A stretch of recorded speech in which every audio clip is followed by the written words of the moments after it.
Welcome to Clarity in Communication, the podcast that helps you express your best self.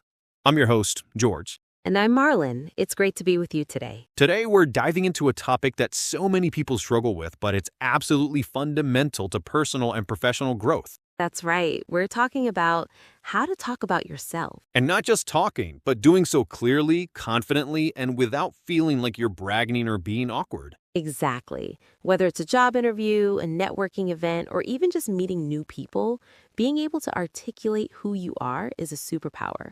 We're going to break it down into simple, actionable steps. Though, let's start at the beginning. Marlon, why do you think this is so hard for so many of us?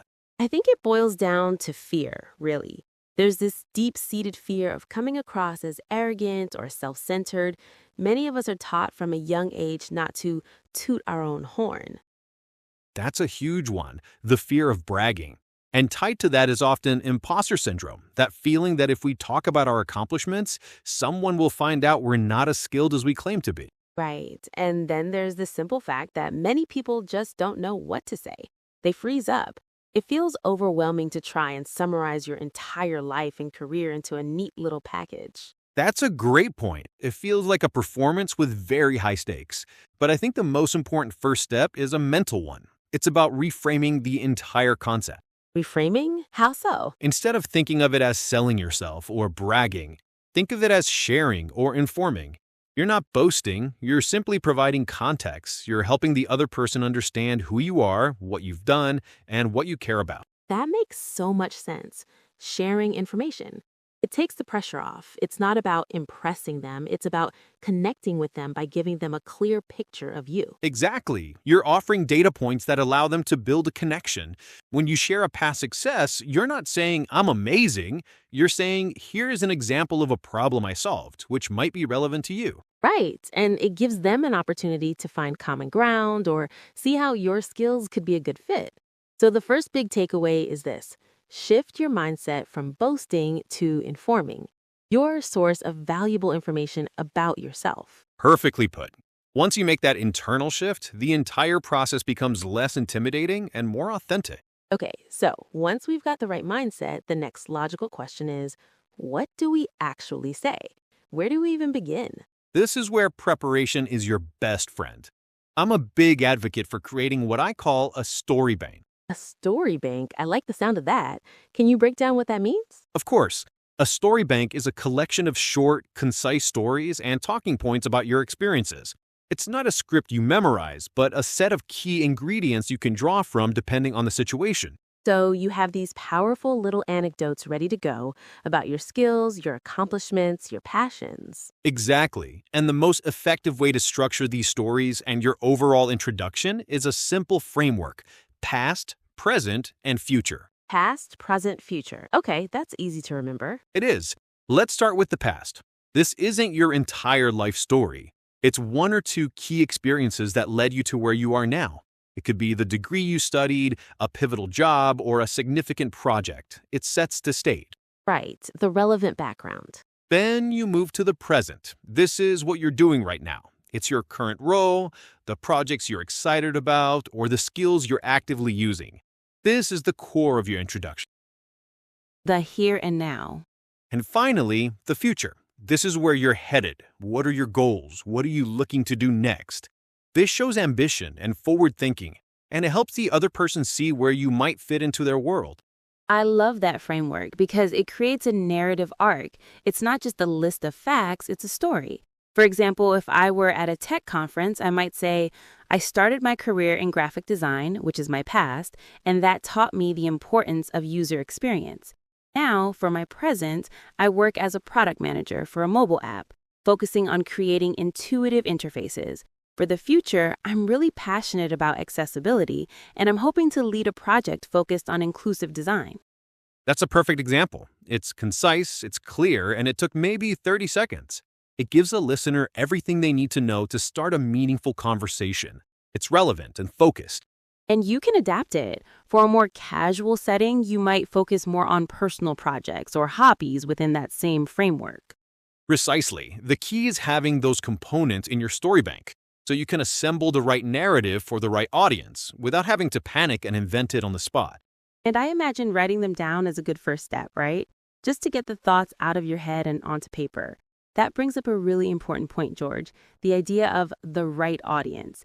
It's not just about having your stories ready, but knowing which ones to tell and how to tell them. Absolutely. The act of writing forces clarity. You start to see which parts of your story are the most compelling and which are just noise. You can refine your wording and make sure your key message shines through. Absolutely. This is where so many people miss the mark. They have one way of talking about themselves and they use it everywhere. But a job interview is not the same as a coffee chat. So we've covered the mindset and the content, but of course, how you say it is just as important as what you say. The delivery can make or break your message. Definitely. And a huge part of confident delivery comes down to something very simple, your speaking pace. When we're nervous, we tend to talk really fast. Right, we rush to get it over with. Exactly. The single best thing you can do to sound more confident and authoritative is to slow down. Deliberately slow your pace. It gives your words more weight and it gives the listener time to process what you're saying. It also gives you time to think, and a great tool to use along with a slower pace is the pause. Don't be afraid of silence. A short pause before making a key point can add tremendous emphasis. That's so true. It signals that something important is coming. Beyond pace, your tone of voice is also critical. Try to speak with warmth. Even if you're on the phone, smiling as you speak can actually change your tone and make you sound more approachable and friendly. I completely agree. And let's talk about word choice. To sound more confident, try to use active, positive language. Instead of saying, I was sort of involved in a project, say I led a project or I contributed to a project by. Own your accomplishment. Yes, and on that note, try to eliminate filler words. We all use them. They can creep in and undermine our message. They really can. A great way to combat this is to practice. And I mean actually practice out loud. Right, not just in your head. Record yourself on your phone and listen back. You'll immediately notice where you speed up, where you use filler words, and where your message could be clearer. It can feel a little strange at first, but it's incredibly effective. It really is, and it's not about achieving perfection, it's about achieving comfort. The goal is to get so comfortable with your own story that it flows naturally, not robotically. That's a great distinction, comfort over perfection. And I think that comfort really shines through when someone is comfortable talking about themselves. It puts the listener at ease, too. It makes the whole interaction more pleasant and productive. Well, our time is just about up. This has been such a practical and helpful conversation, George. I agree. Let's do a quick recap of our 3 key takeaways for talking about yourself clearly and confidently. First, the mindset shift. You're not bragging, you're informing and sharing. Second, prepare your content. Build a story bank using the simple past, present, future framework to create a clear and compelling narrative. And third, focus on your delivery. Slow down, use pauses, speak with warmth, and practice out loud to build comfort and confidence. It's a skill, and like any skill, it gets better with practice. Start in low-stakes situations and build from there. You can do this. Absolutely. That's all the time we have for today on Clarity in Communication. Please subscribe to our channel to keep listening to our new episodes. Thanks for tuning in. Let us know your opinion and what would you like to talk about next time. Don't forget to like this video and join us next time. Bye-bye and take care.